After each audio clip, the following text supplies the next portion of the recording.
yi ci Univers FM.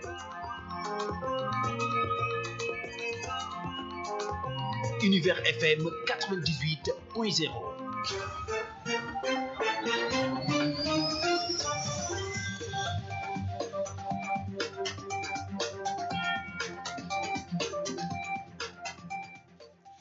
Treize heures 30 sur les locaux de votre radio Univers FM. Mesdames et messieurs, bonjour et bienvenue dans votre brève d'information. À la présentation, Marie-Angélique Faye, celle-ci est à la partie technique. L'essentiel de l'actualité avec Marie-Angélique Faye.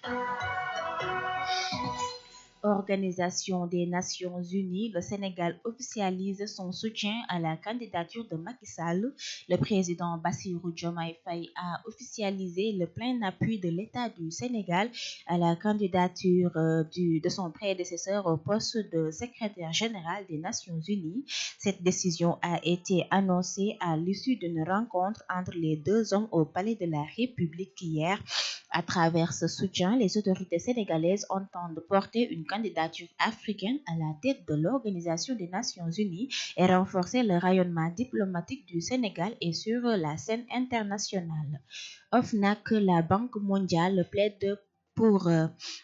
beaucoup plus de transparence des déclarations de patrimoine. Le débat sur la publicité des déclarations de patrimoine à l'OFNAC refait surface selon la Banque mondiale. Plus de 150 pays imposent cette obligation à leurs agents publics et nombreux entre eux rendent cette déclaration accessible au public pour l'institution. Cette transparence renforce l'efficacité de la lutte contre la corruption. Si certains estiment qu'une telle mesure porterait atteinte à la vie privée des hauts fonctionnaires et des membres du gouvernement, la Banque mondiale rappelle que le droit de la vie privée peut être limité lorsque l'intérêt public légitime et le justifie. Bangkok 2026, le forum du justiciable invité aux assemblées annuelles du FMI et de la Banque mondiale, prévu du 12 au 18 octobre à Bangkok en Thaïlande. Dans un communiqué, son bureau exécutif indique que cette invitation constitue une opportunité de porter la voix de l'Afrique sur les questions politiques, économiques, sociales et transparence de bonne gouvernance dans la gestion des ressources publiques et des financements internationaux. Cette rencontre réunira notamment des ministres de Finances, des gouverneurs de banques centrales ainsi que des représentants du secteur privé et de la société civile et des organisations internationales. Univers FM, la radio partout et pour tous. Revenant au fait de société trafic de drogue à Diamaguène Sicap Mbao, 5 individus arrêtés après une bagarre au domicile d'un lutteur. Le commissariat d'arrondissement de Diamaguène Sicap Mbao a interpellé 5 individus dans la nuit du 18 au 19 juillet pour association de malfaiteurs, trafic de drogue, séquestration et complicité. Les suspects ont été arrêtés après une violente bagarre survenue au domicile d'un célèbre lutteur de la localité. Selon la police nationale, l'affaire est liée à la disparition d'une somme de 300 000 provenant d'un trafic de drogue placé en garde à vue. Les 5 suspects font l'objet d'une enquête qui se poursuit pour retrouver le véritable suspect qui est toujours en fuite. Affaire du ressortissant chinois tué à la cité Faïkal de Dakar. Les résultats de l'autopsie révèlent les circonstances du décès de son nom Wang Gangloum. Il a été tué lors d'une attaque survenue dans la nuit du mercredi 15 juillet à la cité Faïkal. Selon les résultats de l'autopsie rapportés par l'Observateur, la victime a succombé à de multiples blessures graves ayant entraîné une hémorragie interne. L'enquête ouverte par la commissariat de Golfe Sud, puis confiée à la sûreté urbaine, a déjà mis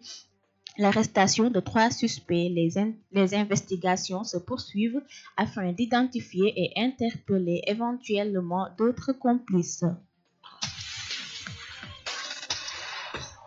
100% sport. Et puis en sport, pour terminer, toujours mondial 2026, Ismaïla Sarr dans l'équipe type africaine. L'attaquant sénégalais pensionnaire de Crystal Palace figure dans l'équipe type africaine de la Coupe du Monde, dévoilée au lendemain de la finale remportée par l'Espagne face à l'Argentine. Auteur d'un parcours remarqué,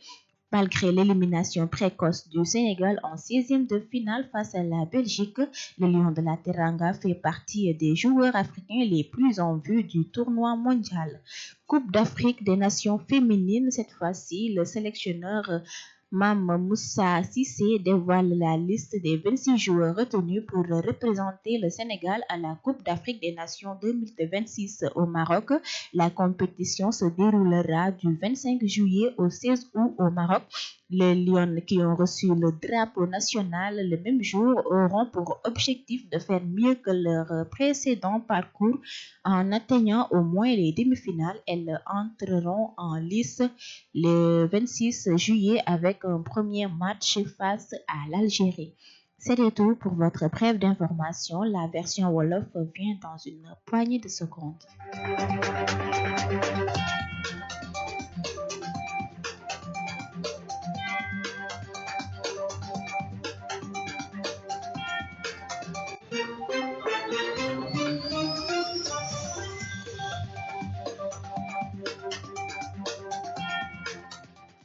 benn waxtu jot ba tegal ci seen rajo Univers FM Dakar 98.0 Kaolack 104.8 daleen ak jàmm ci seen tëggu xibaar ngeen ci ànd ak Marie Angélique Faye Sali Cissé moo féete ci xarale bi. Marie Angélique Faye. wax lu jëm ci wàllum organisation des Nations Unies Sénégal nag daal di jàppale bu baax a baax candidature Macky Sall bi suñu njiitu réew mi di Bassirou Diomaye Diakhar Faye nag moom mi le nag moo xam ne li mel ndaxte ginnaaw seen rencontre bu ñu amoon rek ca palais de la République buñ ci sukkandikoo xëy na loolu moo tax mu daal di jàppale bu baax a baax suñu njiitu réew ma woon di Macky Sall moom mi le nag ci soutenir boobu ñu koy soutenir nag askan wi ku ci nekk nag yaa ngi ci yëy di ci yàbbi di ci wax rek loo xamante ne moom moo nekk ci sa xalaat waaye nag moom mi la nag li muy xamle rek mooy Macky Sall diñu xamal ni njiitu biñ ko tabb rek ndax jàppale biñ koy jàppale ci bopp réew moomule day tax rek Sénégal gën a mën feeñ bu baax a baax ci seen international ci wàllum diplomatie bi tamit